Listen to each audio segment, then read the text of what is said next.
जोहार साथियों, नमस्कार। आप सभी को झारखंडी जोहार। आशा है आप सभी अच्छे होंगे। एक मुद्दा है जो मेरे मन में कई दिनों से चल रहा है और मैं चाहता हूं कि मैं इस मुद्दे को आप सभी के साथ शेयर करूं। जो भी व्यक्ति झारखंडी जनभावनाओं के साथ जुड़ा हुआ है, जो भी हमारे इस झारखंड राज्य के आदिवासी मूलवासी भाई बहन हैं, मुझे लगता है उन सभी को इस मुद्दे पर विचार करने की जरूरत है। अगर ये मुद्दा सही लगे तो इसे हम एक दूसरे तक पहुंचाए और इस पर चर्चा परिचर्चा करें। ये मुद्दा स्वास्थ्य को लेकर है और हमारे राज्य में चल रही स्वास्थ्य व्यवस्थाओं को लेकर है, जो मुद्दा मैं उठाना चाह रहा हूं। अभी कुछ दिनों से लगातार हम लोग देखते आ रहे हैं कि कुछ प्राइवेट हॉस्पिटल्स हैं जिसमें कहीं ना कहीं आम जन जो है ठगी का शिकार हो रहे हैं। एक मुद्दा बीच में पूरा गरमाया था सैमफोर्ड हॉस्पिटल का, जिस पर एक कोई मामूली शुगर पेशेंट जैसा न्यूज चैनल और मीडिया के माध्यम से हम सभी को पता चला कि शुगर पेशेंट का इलाज के लिए लेकर जाया गया और उनको भर्ती कराने के बाद 12 लाख रुपया बिल जो है सैमफोर्ड हॉस्पिटल द्वारा दे दिया गया और अंत में मरीज भी नहीं बचा। ठीक कई दिन पहले एक मुद्दा और गरमाया, जो कोई राज हॉस्पिटल जो रांची का ही है, उस पे भी एक एक्सीडेंट में टूटे पैर या फ्रैक्चर हुए पैर का इलाज के लिए परिजन गए और वहां भी शायद वो भी पेशेंट जो है नहीं बचा और 22 लाख रुपए का बिल उन्हें भी थमा दिया गया। बताइए, राज्य में सरकारें तो आती जाती रहती हैं। आज हमारी सरकार है, झारखंड मुक्ति मोर्चा की सरकार है, पहले बीजेपी की हुआ करती थी। इस तरह से सरकार जो है आती है जाती है। इसी तरह देश में भारतीय जनता पार्टी की सरकार है। तो सरकार जो है, सरकार तो जनता के लिए होती है। हमारे राज्य की बात करें तो राज्य में एक रिम्स हॉस्पिटल है और मैं थोड़ा सा प्रकाश डालना चाहूंगा कि सरकारी व्यवस्था को लेकर जो आम जन है उनकी भावनाएं जो है आहत होती जा रही है। लोग सरकारी अस्पताल में इलाज कराना नहीं चाहते हैं और नहीं चाहने का कारण है कि वहां पे समुचित व्यवस्थाएं नहीं। तो एक चीज तो और है जो मेरे मन में चल रहा है कि सरकार की तरफ से ही वो लोग हैं जो प्राइवेट हॉस्पिटलों का लाइसेंस लेते हैं। उनका कुछ मानक तय होता है कि ये चीज अगर आपके पास नहीं है तो आप हॉस्पिटल जो है संचालित नहीं कर सकते हैं। तो फिर सरकारी अस्पतालें जो हैं उसका मानक क्या है? सरकारी अस्पताल में क्या क्या चीज होना चाहिए और क्या नहीं होना चाहिए, और क्या क्या चीजों का व्यवस्था सरकारी अस्पताल में हो तो सरकारी अस्पताल अच्छा से चल सके, इस पर सरकारें क्यों ध्यान नहीं देती है? ये एक मुद्दा है। अभी हमारे राज्य का जो राजधानी है रांची, रांची में ऑलरेडी रिम्स है और रिम्स के बावजूद वहां पे अभी एक रिम्स 2 जो है बनने वाला है, जिसका शायद सब कुछ तय हो गया है और उसके लिए सरकार ने राशि भी तय कर दी है, लगभग 41 अरब रुपए से भी अधिक।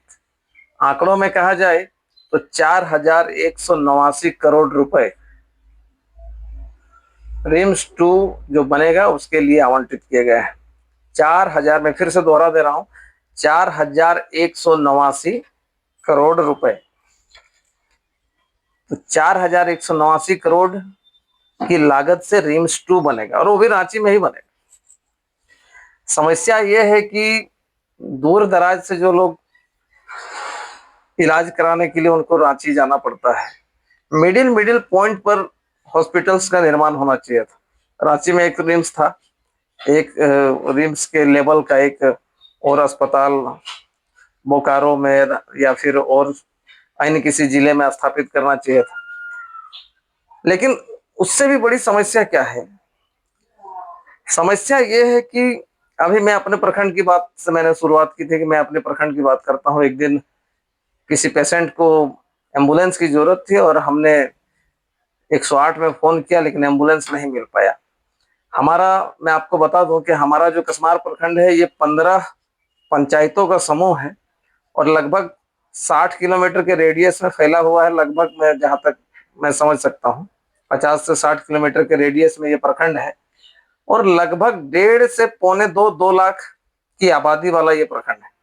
बताइए, 2 लाख की आबादी में प्रखंड में एक या दो जो है एम्बुलेंस 108 की व्यवस्था है, जो कि यहाँ से बाहर भी चली जाती है। मान के चलिए कोई पेशेंट लेकर रांची या बोकारो, धनबाद, तो एक और दो एम्बुलेंस में हमारा कसमार भी नहीं चल पाएगा।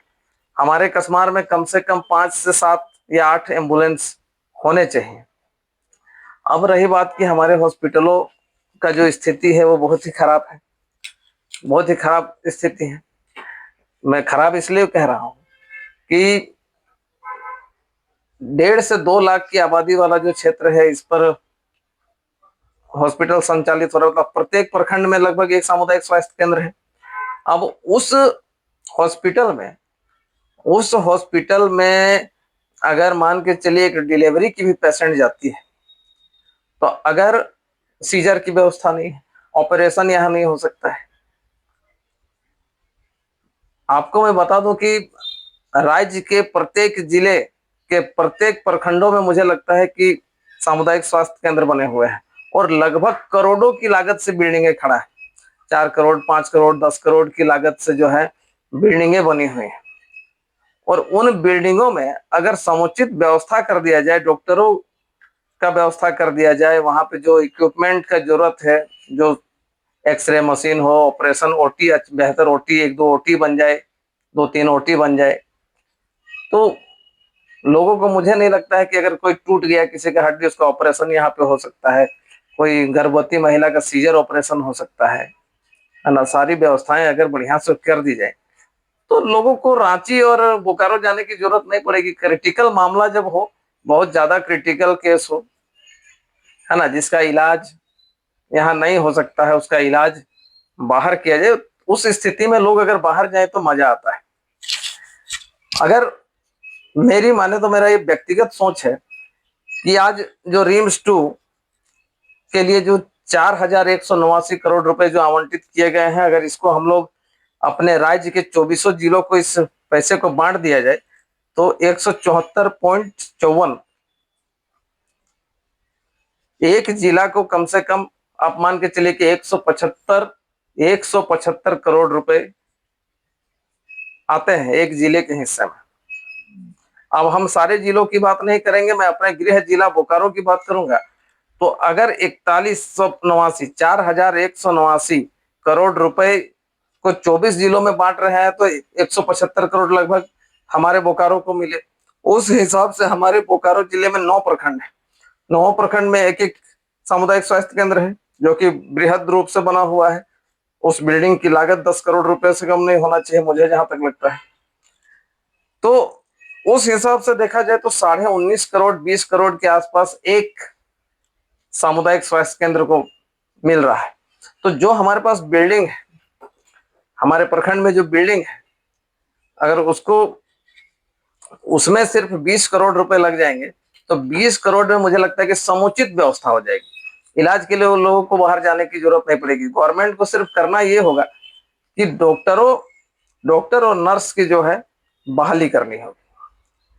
19-20 करोड़ रुपया, 19.5 करोड़ रुपया अगर एक सामुदायिक स्वास्थ्य केंद्र में लगता है तो 20 करोड़ रुपए की राशि छोटी राशि नहीं होती। मुझे लगता है हर तरह की मशीन लग सकता है, ईसीजी लग सकता है, एक्सरे लग सकता है, बहुत तरह के इक्विपमेंट, जो बहुत तरह के जो है उपकरण, 3-4 ओटी बन सकता है ना। तो सारी सुविधाएं अगर यहाँ पे एमआरआई वगैरह दिस दैट जो भी है, तो लगभग व्यवस्था तो 20 करोड़ में इतना हो ही जाता कि प्रखंड के लोगों को छोटी समस्या के लिए, टूटे फूटे के लिए कम से कम बाहर नहीं जाना पड़ता। एक नॉर्मल महिलाओं को डिलीवरी के लिए रेफर करने की जरूरत नहीं पड़ती, कम से कम सीजर यहाँ ऑपरेशन की व्यवस्था हो जाती, डॉक्टर की व्यवस्था हो जाती। तो ये 20-20 करोड़ रुपए प्रत्येक सीएससी मतलब सामुदायिक स्वास्थ्य केंद्र को मिल सकते थे। अब रही बात की, इस पर एक मुद्दा और है कि इस पर रोजगार की बात है। रिम्स एक है, वहां पे लोग रोजगार कर रहा है अगल बगल में, फिर वहीं पे रिम्स बन रहा है, वहां भी रोजगार लोग करेगा अगल बगल में। कुछ ऐसे एरिया को चुनना चाहिए था जिस एरिया में अगर रिम्स जैसे और भी कई हॉस्पिटल अगर बन सकते थे तो वहां पे स्थानीय लोगों को रोजगार भी मिलता। तो फिर फिलहाल तो मैं रोजगार पर नहीं जाऊंगा, लेकिन मेरा यही कहना है कि अगर इस राशि को प्रत्येक सामुदायिक स्वास्थ्य केंद्र में अगर सही मायने में खर्च कर दिया जाता तो प्रत्येक प्रखंड जो है वो दुरुस्त हो जाता स्वास्थ्य के मामले में, और कम से कम स्वास्थ्य सुविधाएं जो है बेहतर हो जाती और लोगों को इसका लाभ मिलता। इस पर आपका क्या कहना है, आप लोगों का क्या कहना है, इस पर क्या आप लोग राय देते हैं? जरूर अपना अपना राय दीजिए। हो सकता है मैं जो कह रहा हूँ ये मैं अपने बुद्धि विवेक के अनुसार से कह रहा हूँ, तो इस पर जरूर आप लोग अपना राय रखिएगा, कमेंट कीजिएगा। बहुत बहुत धन्यवाद आप सभी को। जोहार, नमस्कार।